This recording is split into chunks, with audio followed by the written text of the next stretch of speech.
So if everyone knows what Tu B'Av is, it's kind of known as the Jewish Love Day. The history is that women would dress up wearing white, obviously represented in all cultures as this kind of pure state, and they would go out in the fields and they would dance, and then the men would court them. But that is not what this class is about. This class is not about that kind of love, but it is about the 3 relationships in Judaism that we are commanded to focus on. And even from a psychological standpoint, they make a lot of sense. So first I'll ask, if you could think of like the 3 key relationships in your life, what would they be? Like, narrow it down to 3. Family. Mm-hmm. Yeah. God, self, my child. God, self, and child. Mm-hmm. Okay. Awesome. Spouse. That too. Okay. Amazing. So that is super connected. So yes, God. So this in Hebrew is called Ben Adam Lamakom, between man and God. Mm-hmm. And then Ben Adam Lechavero, between man and other, could be your spouse, could be your child, could be someone on the street. We'll, talk about that. Who can you think of who else who else do we engage with in life? Coworkers, friends. Totally. And then the last one is Ben Adam Le'atzmo, which is less spoken about, and it's between man and himself. I feel like nowadays this has become, in our society, really, really talked about, of self-love, self-care, getting to know yourself. Do you think from your parents, most of whom are from the former Soviet Union, do you think there was much talk of like, what's your relationship like with yourself? Not so much? No, it wasn't. Did you ever talk about this growing up? Like, no, I can't remember all that well, but more so just not the words like self-love weren't used, but just advice on protecting yourself and knowing and just cultivating yourself, I guess, more, or was said. Cool. Cultivating self. Yeah. That's great. So these are all mitzvot. These are all ways that we can connect to God, and how we can connect to our higher self. That's kind of the point of a mitzvah, is that God created our souls. God created the mitzvot because he knows what's best for our souls. Just like when we're a kid, we don't really know what's best for us. Our parent might tell us what to do, and we're like, why do I have to eat my vegetables? Why do I have to brush my teeth? But they know better than us, and they know that it's good for us. So too, God gives us the mitzvot and the commandments because he created us. He knows what's best for us. So that's the context. We are held accountable differently within each relationship, right? So we have Ben Adam Lechavero, between man and other, Ben Adam Lemakom, between man and God, Ben Adam Le'atzmo, between man and himself. And again, we're held accountable differently, meaning if someone is very, very devoted to their Torah study, and they live on a mountain, and they're praying all day, and they're really into Ben Adam Lemakom, like I'm really into my relationship with God, but they're a horrible human, and they lash out at people, and they are unkind, and they gossip, then it's not like this scale of like, oh, well, I'm really, really great with God, and that's just gonna like kind of balance out that I'm really horrible to other human beings. No, like we have to give in every capacity. And because the Torah is an instruction manual, we've been given the instructions on how to do so. Um, so there is a story in the Talmud where a non-Jew approached Hillel and said, "Teach me the Torah on one foot. Like, I'm interested in the Torah and I would like to keep it. So what is it paraphrased?" And Hillel said, "What is hateful to you, do not do to your neighbor." That is the whole Torah. All the rest is commentary. Go and study. Therefore, it's not enough to just not hate, right? Like, we have to learn how to do the right thing. It's not enough to just not eat junk food and not binge on alcohol. We have to learn, like, how do we do good? How do we eat well? How do we take care of our body? So, these are the commandments. We learn how to do these things. So let's begin with the importance of ben adam le'atzmo, loving yourself. Has anyone heard the idea, like, you can't really love another person until you love yourself? Why do you think that is? And do you disagree with it? You can be unkind to yourself. And then, in turn, if you're unkind to yourself, you're going to be unkind to the partner you're seeking, or your friends, your family, everything. Mm-hmm. Not like pessimists, but yeah.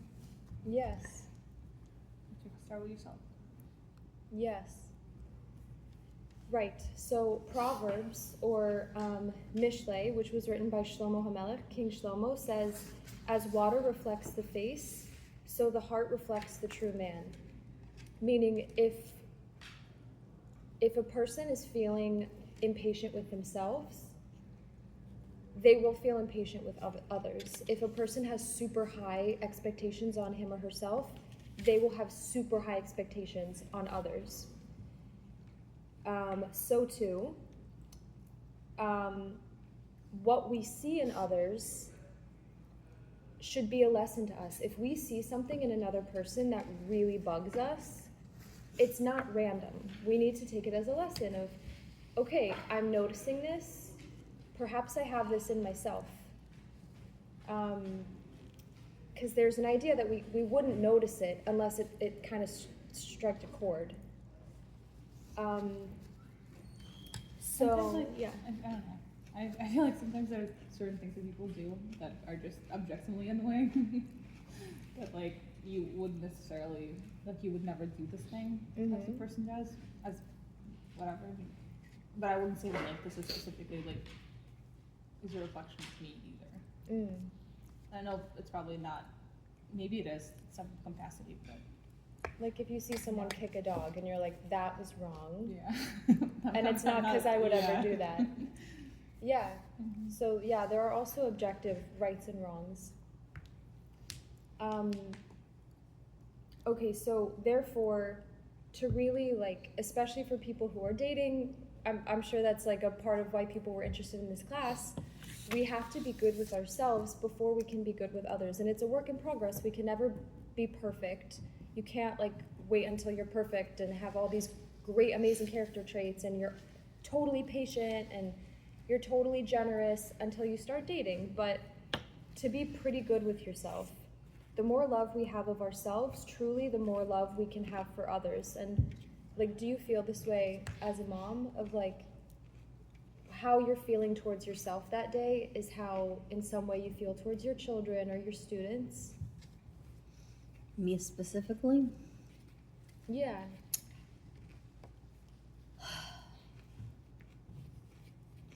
I don't know what to say. It's everything you're saying today is crazy because my mom was really bringing out, like, she was mirroring in me,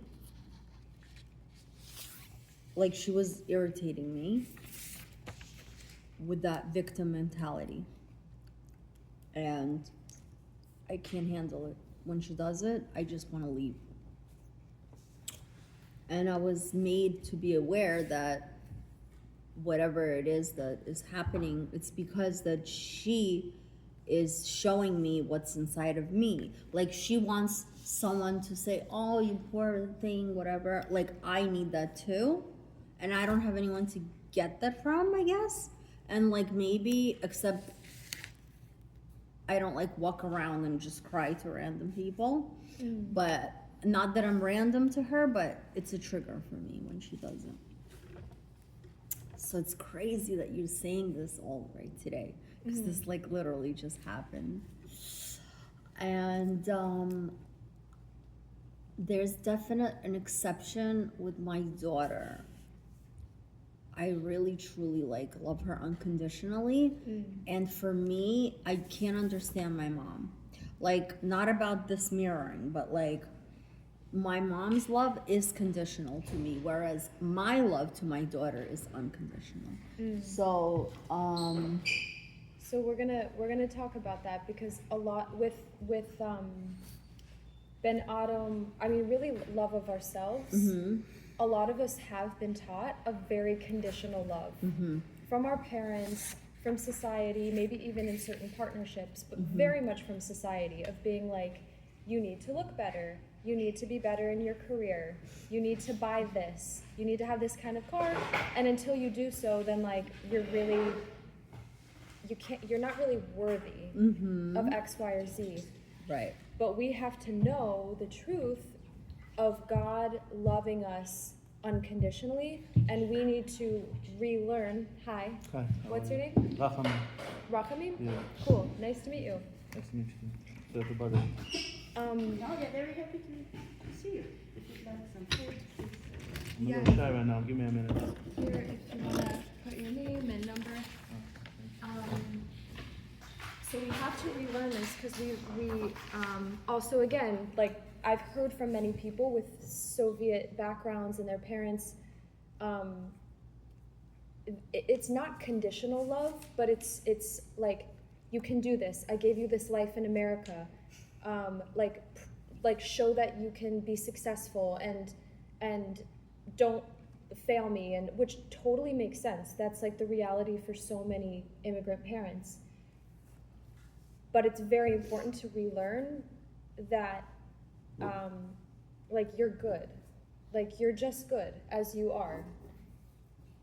It's not the career, it's not the body type, it's not the money, it's not even the personality traits within ourselves that we may not like and we may want to work on.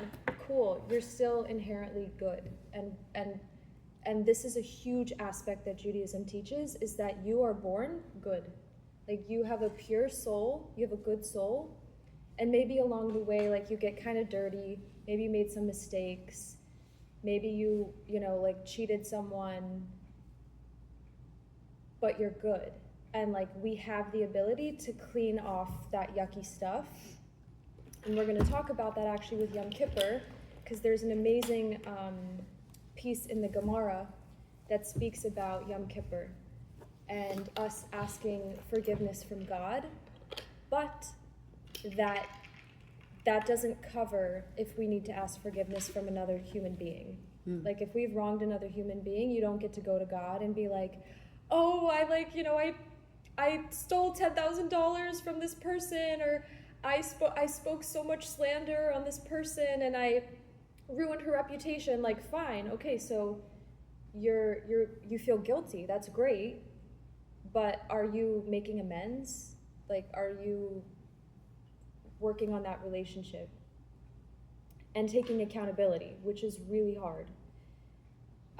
Okay, so back to the three relationships in Judaism. There's Ben Adam La'atzmo, which we're talking about now, between man and himself. Ben Adam Lamakom, between man and God, like on Yom Kippur. And then Ben Adam Lechavero, between man and others, spouse, children, co-workers, strangers. So what are some ways that you think you could work on the mitzvah of, like, between you and yourself? Like, how could you build your relationship with yourself?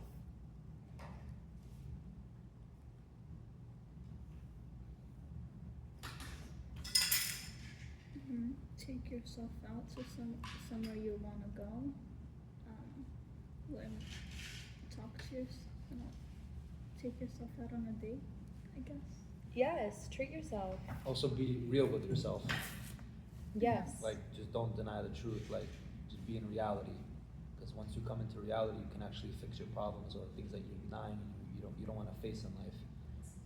That's also how you can create a better relationship with yourself. Yes. Knowing yourself. Yeah, so in Judaism that's called a cheshbon nefesh. It means like taking an accounting of oneself. So this is also huge. I don't know if anyone's familiar with like the addiction world or recovery. That at the end of the day, many people will sit and go through what they did that day. They're super proud of, highlights like, whoa, I like reached my goal. And then they'll also, like Joseph said, they'll be real with themselves and be like, oh, but I totally unnecessarily lost my temper at that cash register. I want to work on that. Because how can we become better if we're not real?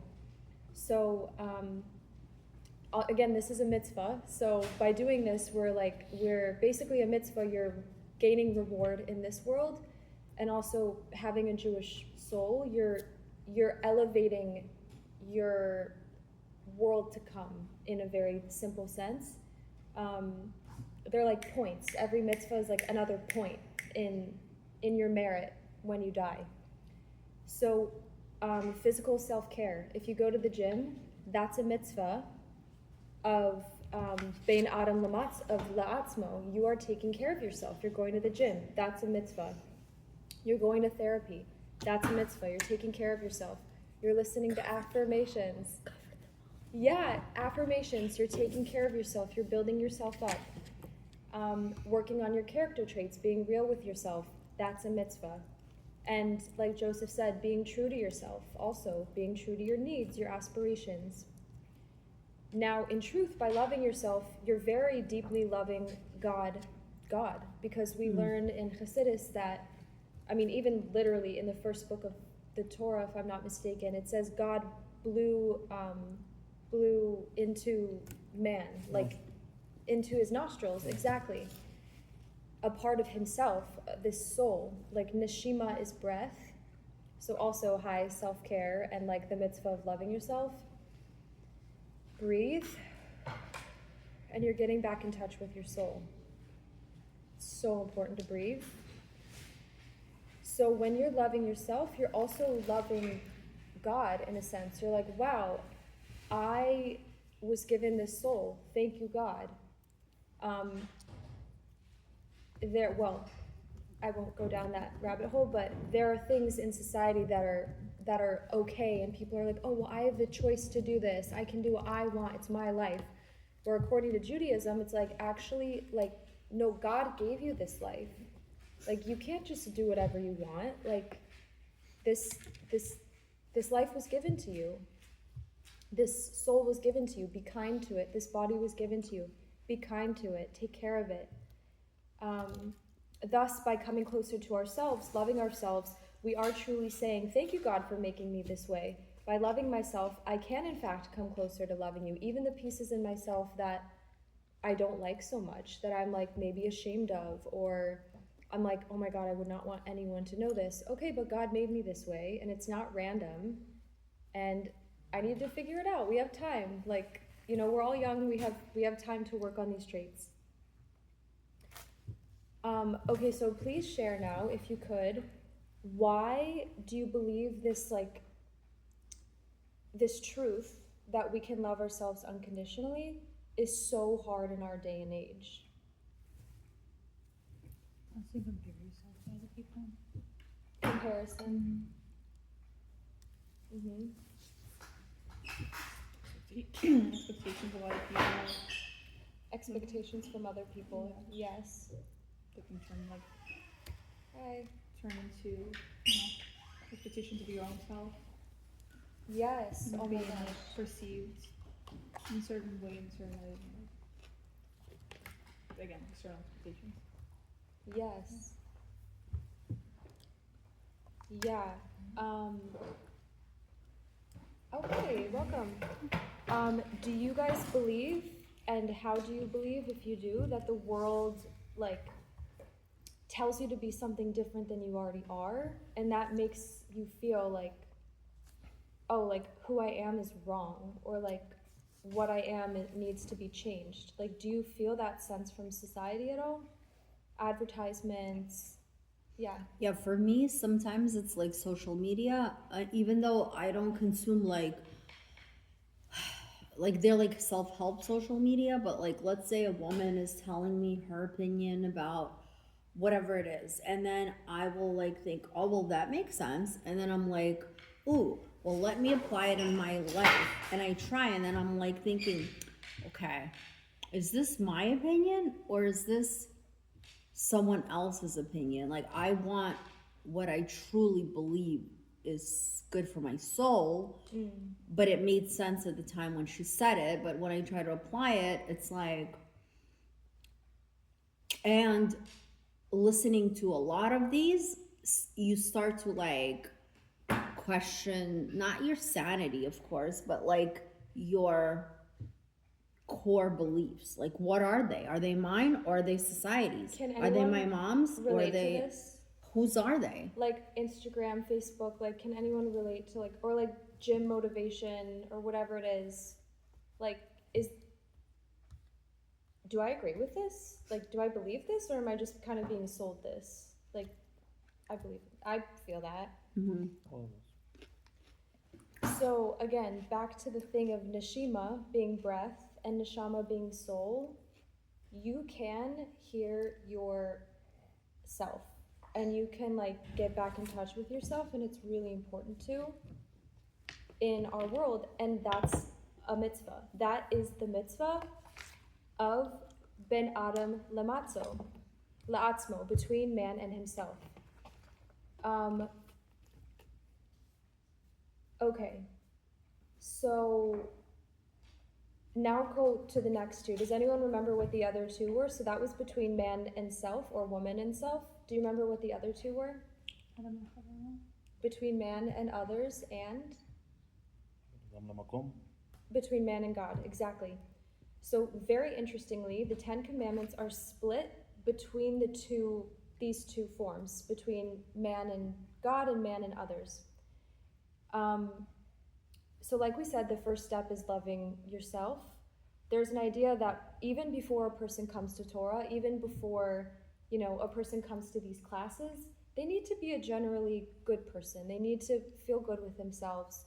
It would be very hard for someone to, have just, God forbid, like shot up a school, God forbid, and then come to this class and be like, okay, like I'm ready to learn. Like I'm ready to be spiritual now. Like, okay, but you need to have the base foundation of being a good person and being good with yourself. So then once we get there,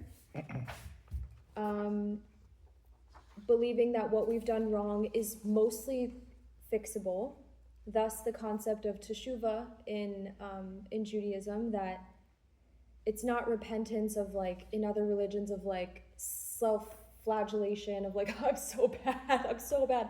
It's like, no, I am good and this behavior was beneath me and I'm gonna do better. That's what teshuvah is, and then you change and you become better. Okay, so the first half of the 10 Commandments are between man and God. Does anyone want to throw out any of the first half of the 10 Commandments that you can think of? I'm God, you're God. Yes, that's the first one. I'm God, yeah, to know God. I actually I'm kind of forgetting one of them, but one of them is definitely don't take other gods before me. One of them is to keep the Sabbath, and one of them, shocker, is to honor one's parents. Weird. Why is that on the side of between man and God? Why do you think? Like, doesn't it seem like our parents are human beings? Doesn't that feel like it should be between like man and man? Why do you think it's on that side? Between man and God?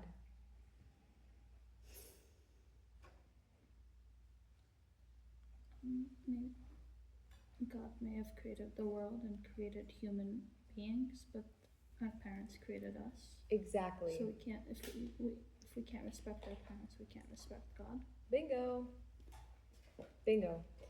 And why is this important is because these mitzvot are very much intertwined. So literally verbatim, there's an aspect of honoring one's parents that is indeed part of honoring God. Honoring one's parents requires a person to recognize, like, I was given life.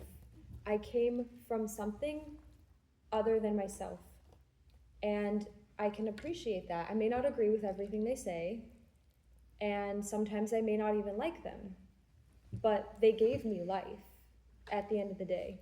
And that deserves some kind of gratitude, respect, and honor. And once we get to a more tangible relationship, the next step is like, whoa, and then like my ultimate source gave me life, gives me life at all times. I can extend that honor and love and gratitude to God. And that's why it falls under the category of being between man and God. And this is actually also a really beautiful aspect of relationships in life. So obviously, wait, does anyone know the 5 love languages? Yeah? You know? You know? I think I do. Okay. Physical touch, gift giving, words of affirmation. I'm stuck there. I forgot the last 2. Mhm. Quality time. Quality time. Quality. Acts of service. Acts of service, yes. Teamwork. Yes, so obviously, like, if let's say my love language is physical touch, and I'm like, God, I just want a hug. That can't happen. But he could give me a best friend who's like, has the warmest embrace. And God gives us people in our lives so that we can feel a little bit of his love. And this also helps us tremendously love other people, of understanding that all people are, what's the word? Created in God's image. Like, they have a godliness to them, and that in and of itself deserves respect, and it's a helpful way to love people when you're having a hard time with someone, to be like, whoa, whoa, whoa, like, this person has a soul. Okay, so wait, what is this? Oh, this is very beautiful. Okay, would someone else like to read for a second? To read a small passage, or should I continue? Sure. Yeah? Okay. It's this paragraph and then the small one beneath. Too long. Okay. What does it really mean to cherish someone? It doesn't mean pretending that they don't have flaws. It doesn't mean only feeling close when things are going well. And it doesn't mean loving them only because of their strengths. To cherish someone is to recognize their inherent worth, to remember that beneath every personality, every struggle, every success, and every imperfection, we struggle. He doesn't cherish us unless because we make mistakes.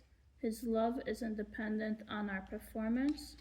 What if we challenged ourselves to love a little more like that? To look at the person we have an issue with and remind ourselves, this is a precious neshama that God cherishes exactly as he or she is. When we begin to see others through God's eyes, our perspective begins to shift. We become slower to judge, quicker to understand, and more able to love the whole person standing before us. This week's initiative: once each day, pause before reacting to someone you might struggle with, and silently remind yourself, this is God's precious soul. May I cherish him or her the way Hashem does? Sometimes the greatest gift we can give those we love isn't the desire to change them, or even believing we can help them be better. It's changing our own eyes through which we see them. Mm-hmm. Thank you. Okay, so what are your thoughts on that? Like, I know it's kind of this fluffy thing of like, yeah, just like look at everyone like they're God's child and then you'll love them. But practically speaking, like, can everyone stop for 2 seconds and just think of someone in the past, I don't know, week that got on your nerves, or maybe a constant person in your life where there's tension, or maybe there's a certain type of person you feel judgment towards. Can you all like think of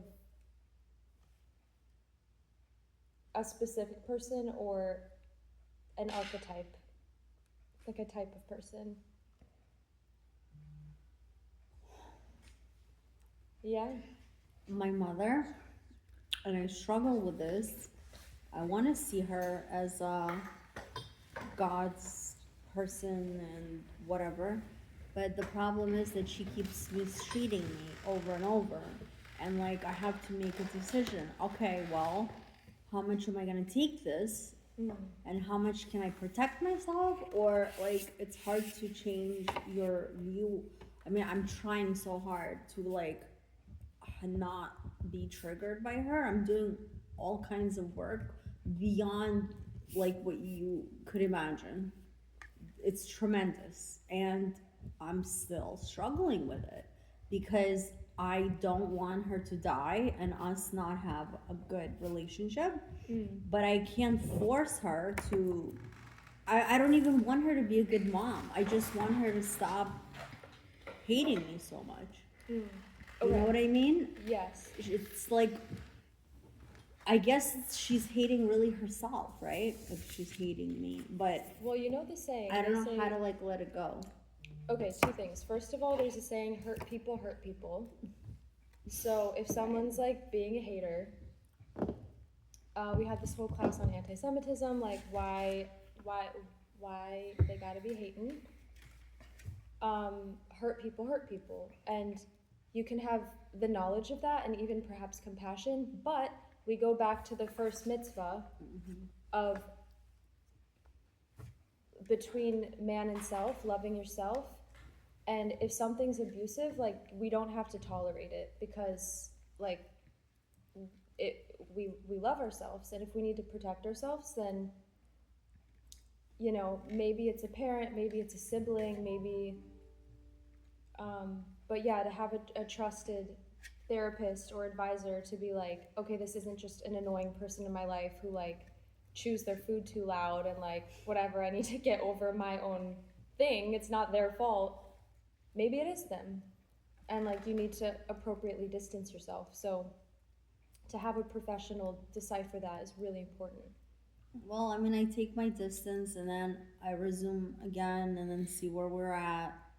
And then, like in Israel, I was with someone else and she was like so nice. Like, oh my God, Mariana, please send me a picture. Just tell me a few words. I'm here in Brooklyn, nothing. Like, I don't exist. Oh. Yeah. I don't think she hates you, that's for sure. Well, whatever. I mean, it's not about what she does or doesn't, it's how I perceive it. You know? And how much is like healthy for me to take. Zohar Kadosh said that every child, before he comes to this world, he chooses his parents. I chose so well. We choose our parents, and For our so job, many corrections. our job is to find out why did we choose our parents. You think you're the only one with an annoying mom? I wouldn't call her annoying. Or whatever, but the mom okay. mom that hates you. You think you're the only one with a Yiddish mama? Say Yiddish. Yeah. You know, we need to find out what do you want. You're not gonna Well, change that's what it. I'm trying to do. I'm trying to find out. That's why I don't give up. Because I want to honor that commandment, but I'm not going to honor that commandment in like detriment to myself. Yeah, no. And that's, I mean, To the best of my ability. so it's interesting because that's just one mitzvah, right? Like that's one relationship. So honoring your parent, oh wait, no. Never mind. Dance break.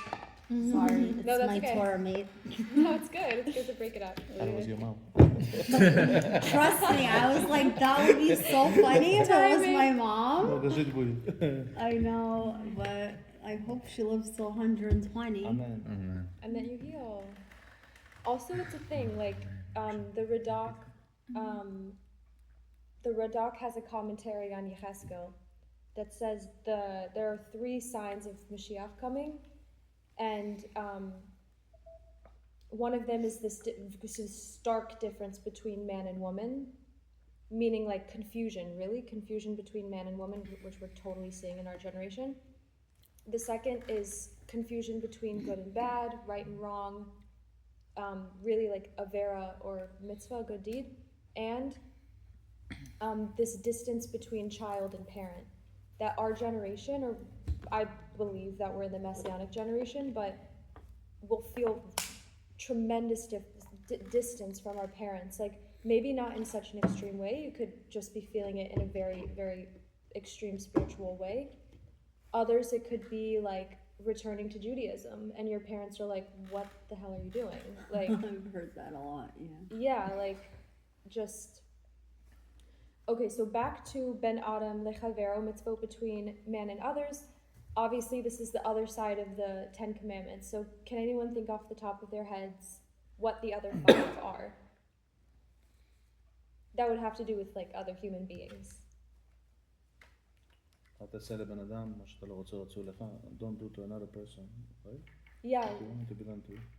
what you wouldn't want done to yourself. So don't kill people, because like, who wants to be killed? Don't commit adultery, because who wants to get cheated on? Don't steal. Don't bear false witness against your neighbor, and don't covet. Don't have envy and desire for others. No, it's not one of them. What is that? And not to eat for, what's that? No, he said no. I Oh, haven't. from the limb of an animal. Yeah, I thought it was one of them. That's within the 7 Noahide laws. The Shan said no. Yeah.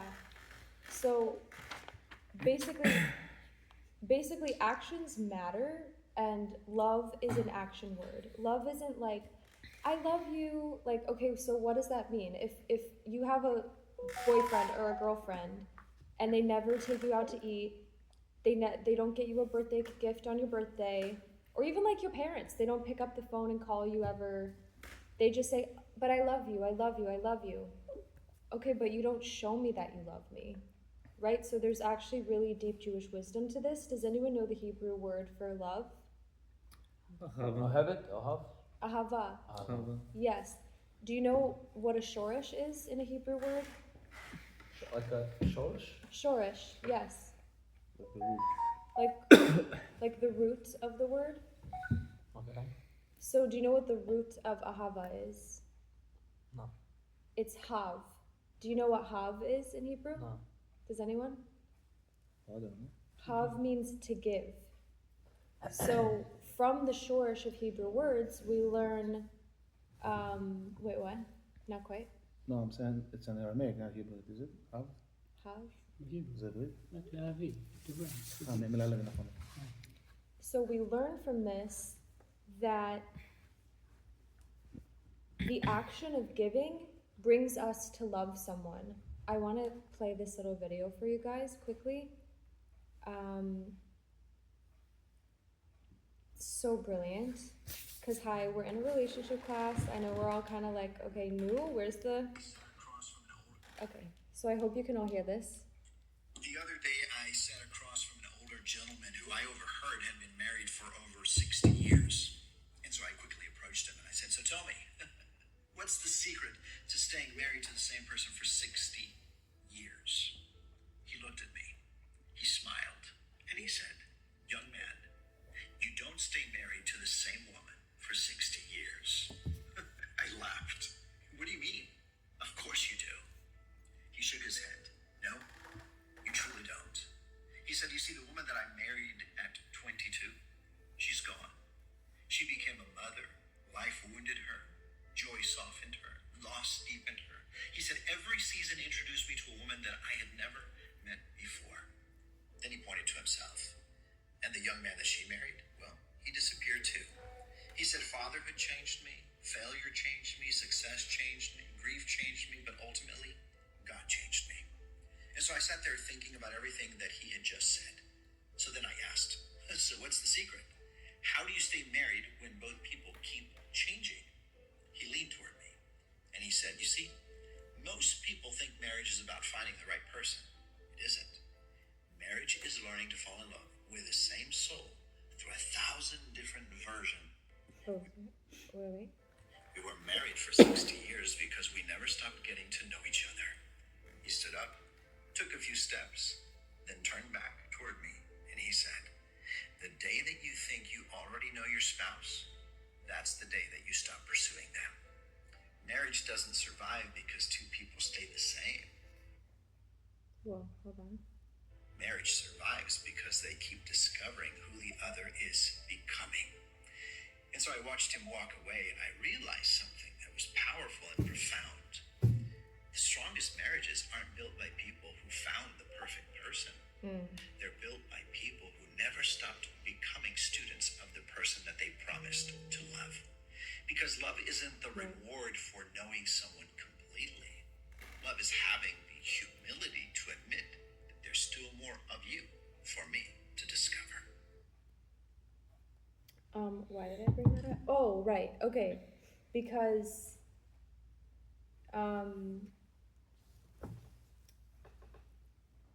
yeah, like love is an action word and it's also a choice. So I hear a lot in Jewish circles like, oh, I need to find my soulmate. I need to find my soulmate. But it takes work. And even not in a marriage, like just choosing, literally choosing, like, v'ahavta le'arecha kamocha. I'm going to love others like I love myself. Again, that's the foundation. I need to love myself. When you make the choice, you will look for reasons to love a person and you will look for ways to love people. Like, say you have an issue with a coworker, go buy them chapstick. I don't know, buy them like something, give to them. And you'll find a way, you know, like the love languages, acts of service. Hey, can I go get you a coffee? Hey, you did really, really good on that project last week. Something where you are taking the action to expand your love. Okay, so here are some practical mitzvahs of engaging in loving your fellow man. Acts of kindness, returning a lost object, that's huge. Not hurting one's neighbor, so that could be like cursing, stealing, injuring, so just basically being careful and being like a thoughtful neighbor. Respecting others' property. So say someone let you borrow, I don't know, their car. By you being careful to not scratch their car, that's a mitzvah. You're showing love to that person by being conscientious. Forgiveness, avoiding negative speech, like don't talk badly about people. Also, where did I read this earlier? Oh, I think it's Rabbi Shimon Bar Yochai who has this opinion. Wait, I'm digressing. That, like some people really believe like, oh, I need to like show more love to the Jewish people before anyone else. Like they're my brothers and I need to like judge them favorably and I need to give them my best and because we're family. But I read this article and it said the minute you start looking at bad points in anyone, Jew or non-Jew, you're gonna start looking in the bad points in everyone. So try to look for the good points. It's gonna make you a better person. Rabbi Nachman teaches when you look for the good in others, you bring it out of them. Like, okay, someone's annoying you, but look for their good. And that is not only what you receive, but on a spiritual level, that is what is going to come to surface for them. Okay, so lastly, let's return to the mitzvah of ben Adam lemakom, between man and God. Ultimately, worship, I kind of hate the word worship. It like makes me think of like, I don't know, like, what's the song like, I don't know, like worship? I don't know, that, Anyway, prayer and adherence to God is a key element to one's relationship with Him, because He's told us, like, the Torah is His instruction manual. Like, hi, I love you. Do this for me. Like, you know, like, but we're not perfect and we can't do everything. And God doesn't expect that. Like, it's not all or nothing, so to speak. Like, if someone's like, oh, well, again, it's not conditional. Is God going to not love me because I do this? No, but it's the mitzvot are how we connect to God. It's our relationship manual. So Pirkei Avot says, you're not obligated to complete the work, but neither are you free to desist from it. Meaning, maybe you can't do everything. Most of us don't know everything, but you're here, you're learning, and you're striving. And that is, like, they say that, like, the ratzon, the will is so precious to God, of just being like, I want to learn, I want to come closer, I want to be there. Human beings can't feel like desire from another person, like, oh, I want to have a better relationship with my mom. Your mom can't necessarily feel that desire.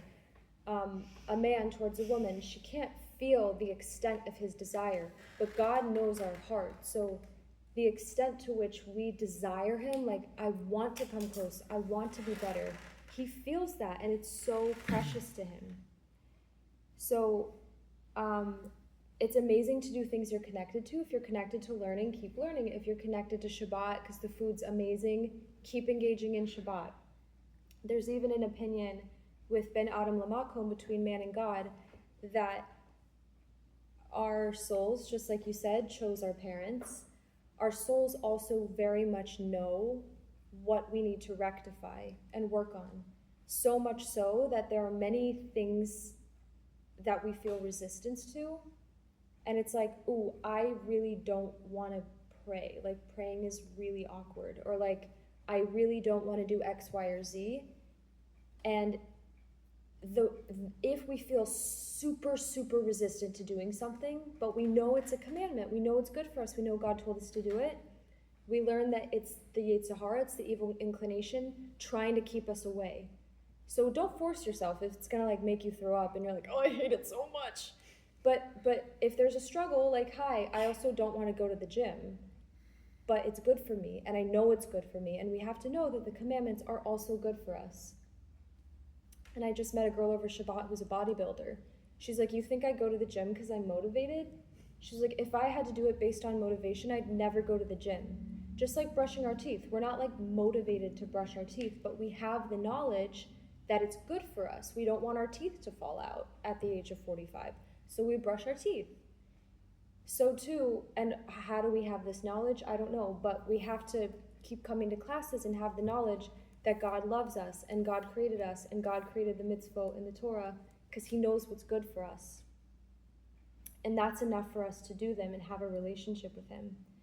So, ladies and gentlemen, this is Jewish love.